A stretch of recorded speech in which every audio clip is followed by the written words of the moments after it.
Telegram, WhatsApp आणि social मीडियावर या व्हिडिओची विक्री होते। या व्हिडिओची लिंक जर तुम्हाला कुठे मिळाली तर अजिबात त्याला क्लिक करू नका, कारण पुढे पुढे तुम्हाला हेही सांगितलं जातं यासाठी तुम्हाला पैसे मोजावे लागतील आणि मग तुम्ही त्या व्हिडिओचा पुढचा भाग पाहण्यासाठी म्हणून मग तुम्ही लिंक वर बटन दाबता आणि मग पुढच्या सगळ्या प्रक्रिया पार पाडण्याचा प्रयत्न करतात आणि या डिजिटल सापळ्यामध्ये तुम्ही फसता, त्याची विक्री करता, पुढे त्याची खरेदी करता, पुढे तुम्ही पाठवतात।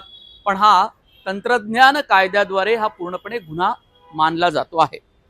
आता दुसरा एक महत्त्वाचा मुद्दा की तुम्हाला असं वाटत असेल की मी UPI आयडी द्वारे 20 रुपयामध्ये त्याची खरेदी केली आणि ते काय कुणाला कळणार आहे, पण असं नाही।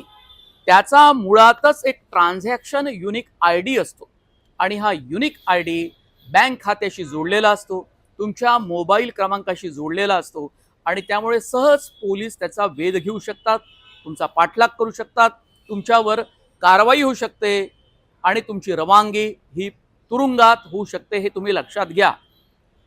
खूप गोष्टींवर निर्बंध आलेले आहेत कायद्याद्वारे, तुम्ही जर त्याचं पालन केलं नाही तर तुमची फसगत होऊ शकतो। म्हणून मी तुम्हाला हा भारतीय माहिती तंत्रज्ञान कायदा, थोडक्यात डिजिटल कायदा समजावून सांगण्याचा प्रयत्न केला।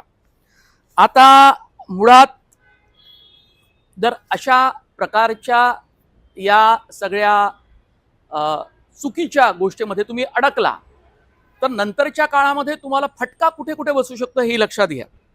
सायबर गुन्ह्याची नोंद होते, पण चारित्र्य प्रमाणपत्र सुद्धा तुम्हाला वेगवेगळ्या ठिकाणी वापरावं लागतं, वेगवेगळ्या ठिकाणी ते तुम्हाला मागितलं जातं आणि मग ते चारित्र्य प्रमाणपत्र सुद्धा डागाळलं जातं।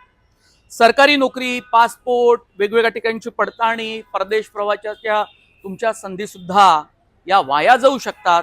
त्यामुळे हा अत्यंत गंभीर प्रकार आहे।